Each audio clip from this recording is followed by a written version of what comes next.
It's July 29th. It's a Saturday, and the full moon is Monday, August 1st in Aquarius. So I thought that I would talk about the frequency that I've pulled certain cards over this project. So I started in January. I didn't go live with the videos until April, but I started the videos in January, and before that I had started keeping track of cards that were being pulled by an algorithm from astrologyanswers.com, and they pull one every day for me. So I was kind of keeping track of those and keeping track of my readings for the videos. And so I've got basically two sets of figures, that I've been, keeping track of.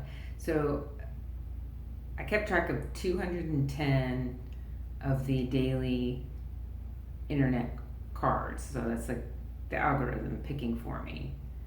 And I kept track of 19 spreads that I've done related to the videos. So, it's really hard to figure out probability because A, I'm not a math brain, and B, there's so many factors. Like, I did different spreads with different amounts of cards, and how do you figure all that out? I don't know. I'm not, it's above my math brain. I can't figure that out. So, but what I did do was make just a lists and tables of how many times these cards came up, and the main significance that I've pulled from this is that in the algorithm cards, I looked at what I pulled 5 times or more, and those were, of the wands, the 5 I pulled 7 times, and the queen 6 times. The swords, I pulled the ace, the 2, and the 3 came up for me 5 times out of 210. The ace and the knight of pentacles came up 5 times out of 210. Ace of cups came up 6 times. The 6 and the 8 of cups came up 5 times. Of the trumps, the hermit and the star came up 5 times. So I don't know how the algorithm could pick that, but that's pretty fascinating.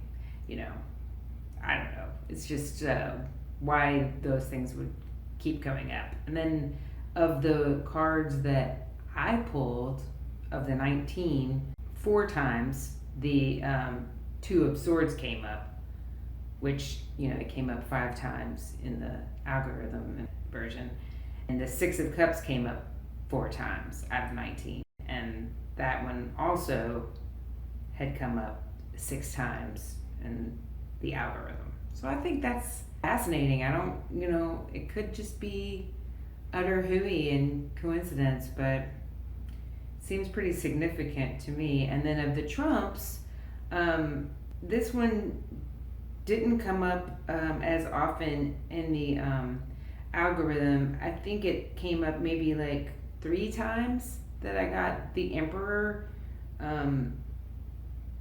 by way of the computer, and I got the emperor 3 times out of 19 in my own hand reading. So the emperor seems to be the biggest, most prolific trump that I am getting. So the ones that I picked were the 2 of swords, the 6 of cups, and the emperor. And I think when you see these cards, if you watch back and look at my older episodes, then you'll see like how often these things did come up for me.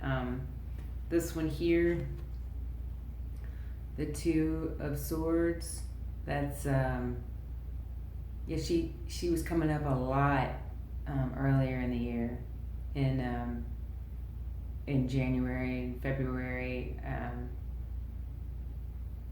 a whole lot. And it's that no movement, weighing of options, an impasse, indecision type of card. Yeah. And then some other things that I wrote down recently about that was it's like not in a hurry. That card's not in a hurry, and it's almost like these decisions are too hard to make, so there's no movement. This is the one from 2 weeks ago, the 6 of Cups, which is that nostalgia and gratefulness for love and protection that I've had in my past. I mean, that's how I look at it. I have had a lot of love and care in my past, and there's this nostalgia for that. It could also be it's like harmony. It's harmony. So it doesn't necessarily have to be about family. It could be about your friends too, But it's pretty overwhelmingly positive. And that's the card I got when I was pulling about, like, how do I quit drinking, Like, what do I need to think about, like, which the non-drinking is going fairly well. I have to say I'm incredibly bored. It's the dog days of summer, and I really want to drink, but I'm going to stick with it for this 28 days. And, I already, after 2 weeks, I do feel better. Like, I'm sleeping better. My attitude is better during the day. I don't wear out as easily. My digestion is better. It is having good effects on my physical body. My brain still wants to drink. My brain and my taste buds, they still want to drink, but my body is like, yeah, this is great, keep doing what you're doing. So I'm gonna keep doing it, and then hopefully that will change my feelings about drinking, socially after that. I'm hoping that I just stop feeling like this urge to drink. I got an uncontrollable urge, as like Diva says. Okay, so then the Trump that came up the most of all I think it just came up the most 3 times out of 19. I think is pretty significant, and that's the Emperor. And he's like the wise authoritarian leader card, and a lot of times when this came up, I didn't think of it as being me. I kind of was thinking it was somebody else, but now I'm starting to think that maybe it is me, like even in like a role I aspire to, like I want to be more of a leader or a wise person that's disciplined. Like in that dream that I analyzed last time, where it said, because I took that Dilaudid, that signified that I had a weakness and that I needed to cultivate determination because I might be unduly influenced by others. That's really been resonating with me. Like cultivating determination. Hence the not drinking for a month. I'm trying to be determined about that, like let's rein this stuff in, let's get a handle on this stuff and, get things done. I'm not going to get things done if I'm partying all the time. Right? So, yeah.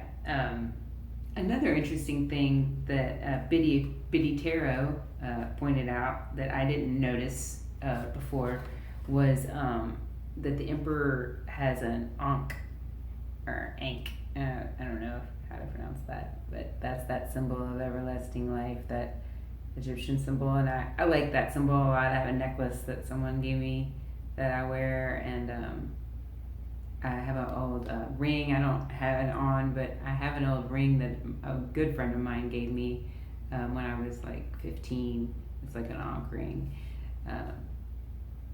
But yeah, I just like that symbol. And I saw this today, this Biddy Tarot reminding me that this Emperor card has ram's heads on it, which signifies like Aries power. So like, you know, that's the first sign. That's the sign, action, paction. Like, you know, go get him, Aries. And then he has the Ankh, and then he has like a sphere, like, you know, it could be an orb. It has an orb, but yeah. So I read that today, and then last night I was hanging out with a friend, and we decided to do some art at her house, and I busted out this drawing of a skeleton, and I put the Ankh on the head, and I was actually thinking about a friend of mine, my friend that I did the video about a month ago, my friend that passed away. He was a big drawer of skeletons. He loved drawing bones, was really good at it. And I think I was, my friend that I was drawing with last night, she knew him too. In fact, she introduced me to him, and so we were kind of thinking about him, and while we were drawing, and yeah, so it's just interesting that I put that Ankh on the head of the skeleton, and then today I realized that this Emperor card is holding an Ankh, you know. So I don't know. I just thought I'd do that this time instead of actually pulling a card, because I feel like I need to reassess. That's another thing. It's Venus retrograde, and when Venus is in retrograde, you are more inclined to kind of reevaluate what you like and why you like it, you know, because Venus is like the planet of pleasure and things that you like, and your desires, and beauty, and comforts, you know, physical comforts, your surroundings, and you know, it's retrograde. It's a great time to kind of think about that. Like, what do you really want? What do you want? Who are you? What do you really want? And so yeah, that's why I decided I would look back at how many times, which cards have come up, and how many times, and is it because those are the things I need to really be concerned about and looking at, you know? Yeah, surprise, you didn't know this was going to turn into a psychology blog, but I mean, you know, Jung was all about archetypes and archetypal forces. So psychology and tarot have a long relationship, and they go hand in hand. So and that's what I'm using tarot for as a divination tool, is to help me with my own psychology. I'm not trying to and I don't want people to also use it for that, you know, like work on yourself. You can cast spells and do all that stuff if you want to, and there's nothing wrong with that. You know, just be careful, because you don't know how things might turn out. There's a lot of factors. I'm not discouraging anybody from practicing magic. I'm just saying there are a lot of factors, and sometimes it's just like, you know, Michael Jackson says, like, start with the man in the mirror, you know. So anyway, thanks for tuning in, and thanks getting me over 23 subscribers. Uh, I was at 21 there for a minute, and then I got up to 23, and then I got up to 25, and now I'm back down to 24. So that's cool. Whoever unsubscribed, I get it. You don't need to subscribe to me if you don't want to. But 24 is all I'm saying. 24, it's the highest number. And if you get that reference, I will send you a geode. So put your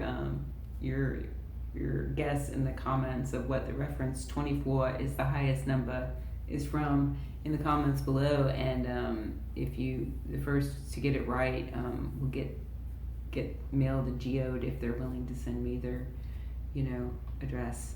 I'll send you a geode.